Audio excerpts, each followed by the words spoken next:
It's YuGiOh time! Hello, welcome to another top 10. I haven't done those in a while, but recently I had a look at the Blue Eyes White Dragon by SH MonsterArts, and my head was filling up with all these ideas of what else could happen. What else could we get from the Monsters line? And I talked about it in the video already. I want to see more. I want to see everything. I want to see the obvious, and I got some picks that you probably won't see coming. So, before we get even into this list, don't forget to like and subscribe. If you like more figure content, YuGiOh content, and whatever I got on this channel, whatever I care about. But one more thing before I get into the list, real quick. No Dark Magician, No Dark Magician Go. They gotta do those, right? I want to take the obvious out of the way, and I want to have a look at some cult classics, some favorites. Let's get into the video.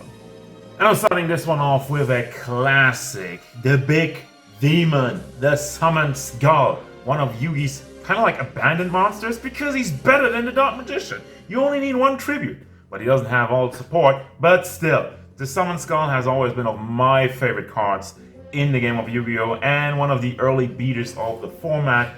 But design-wise, I mean, look at him. It's a big, scary demon guy.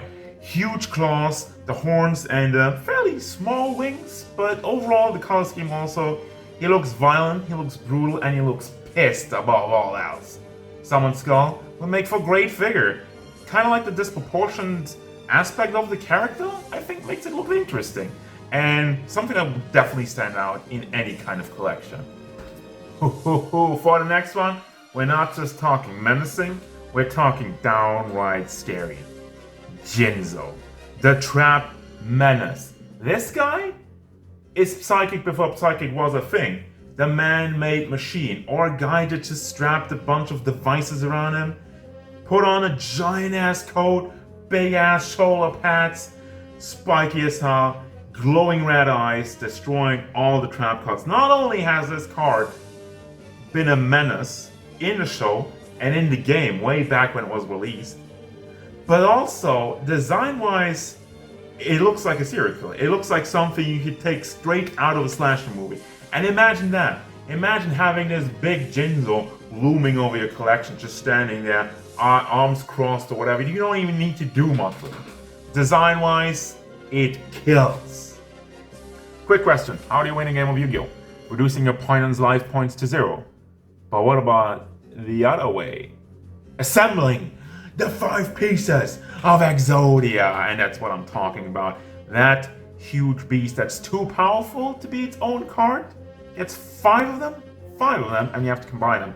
That is not a power to behold. And also design-wise, it's not a card that just looks pissed. You got the big Egyptian crown going on, and all he has the gritting teeth, and the chains. He has to be held back by the chains. You gotta make this an accessory where you still have pieces that he rips off as he breaks free and obliterates his opponent. You can even make like the big weird symbol, which he has in the back, which sometimes is a pentagram in the OCG, and like sometimes is a weird kind of anime thing in the dub, but still.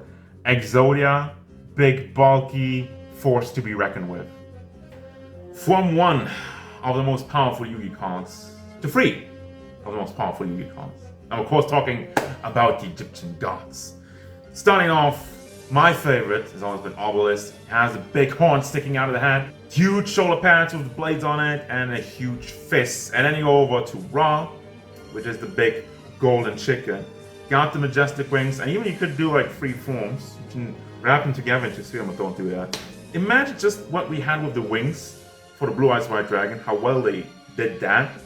And now put that on the big golden Ra.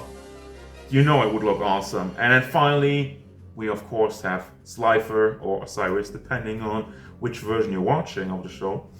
But I get the thing that strikes me the most with Slifer. We already had like the Dragon Ball Z Shenron figure. Yeah, I could do something like that, but just better, because the Shenron was kind of locked just in the one position.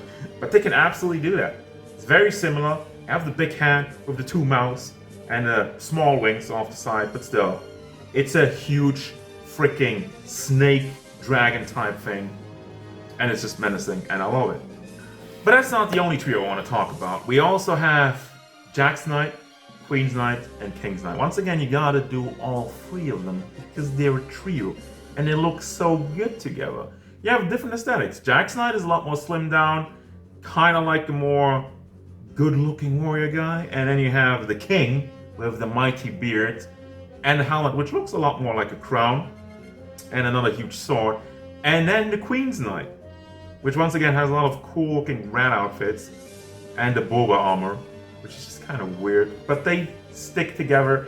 And the most interesting part about it is, like, we're talking about a card game that has Jack, Queen, and King, which is like a traditional card game, and you all have like the symbols all over it, like the spade and whatnot. So I like that trio. I just talked about it recently in great detail because I had to look at the Mega House Dark Necrophere. But yes, Dark Necrophere is my favorite monster, and I would kill in Minecraft to get a Dark Necrophere figure from the SH MonsterArts. You have a fairly simple design, but also like the old school goodness of YuGiOh, when some of the artwork was a lot more fantasy, when these days it's a lot more anime, which I like, both sides of the coin. But the Dark Necrophere, it's just this kind of weird looking zombie, even though it is a fiend. But you have the very small minimalistic face, the goblin ears, the long spiky ears, and then just holding the doll in her arms, like the broken head of it. It's just creepy, and I love it. Overall, I would, yeah, please give me Dark Necrophere. Of course somebody's doing construction work when I'm trying to record a video.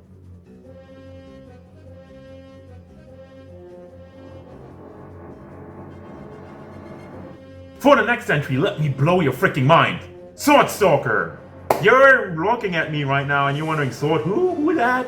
Sword Stalker is one of the most underrated designs in the game of Yu-Gi-Oh! I swear to God, especially for such an early card in the game. And it's just a vanilla that doesn't even do anything, and he doesn't have a good stat line. But damn, every time, as a small kid and even now as an adult, I look at this card and I'm thinking like, where's my Sword Stalker support? So first and foremost, he doesn't have like the shadow on his face, the glowing yellow eyes, he has the big gritting teeth, but he's smiling. He's having fun. He has the weird bat wings on the hat, which might be kind of whatever. But look at his arms. Look at how buff this guy is. And then he has the golden sword to top it all off, and whatever the hell is going on in the back, kind of wings or a cape, or he's a big purple mean guy who's having fun. And I love it. Speaking about swords, or in this case, blades, Blade Knight would be an excellent addition to the collection, because you might think, well, we never heard about Sword Stalker, we never heard about Blade Knight, even though those characters showed up in the show, I swear to God. But Blade Knight has been a force to be reckoned with in the card game, especially if you're playing older formats like Gold format.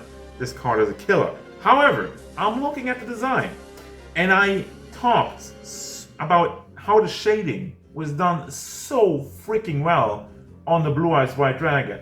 Now you take this and you put it on to Blade Knight.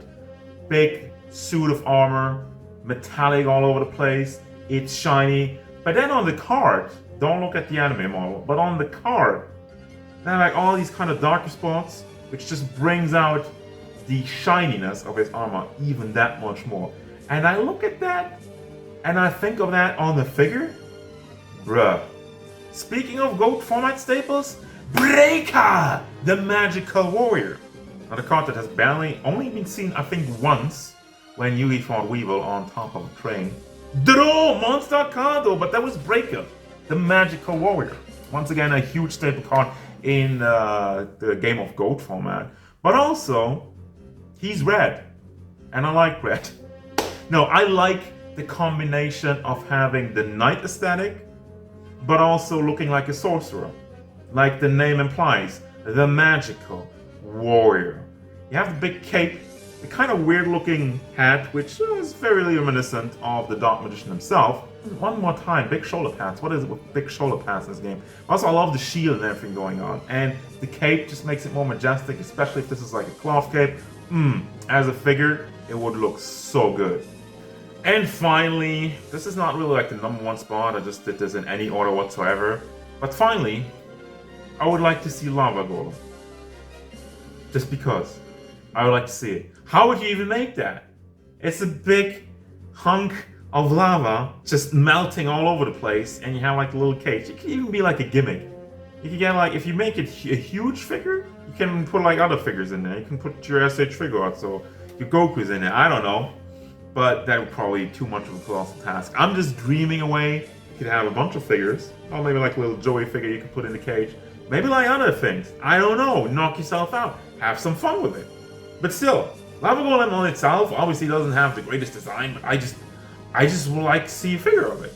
Could it be like seafood wrap plastic painted on there? But seafood plastic is always very easy to break. So I don't know. Or you just kind of make it like very pearlescent, very shiny. I mean, again, this would be a figure that would probably be made or broken by the paint shop. And if I'm looking at the Blue Eyes White Dragon that I recently reviewed, they're really putting in the effort to delivering on the paint shop. So seeing a Lava Golem like that would be hype. So that's gonna do it, guys. Those were just my 10 random picks of characters I would love to see for the SH MonsterArts YuGiOh lineup. I know everybody has their own favorite characters. Now is your chance to write yours down below in the comments. I might do another list if this one does very good. You know, the YouTube algorithm doesn't really like me talking about YuGiOh that much, but I enjoy doing it, so I wanted to do this list today for you guys, and I hope you had a lot of fun. As usual, thank you very much for watching. Don't forget, if you enjoy this type of content, hit it up with a like and subscribe to the channel for more figure reviews and card game stuff, and whatever I want.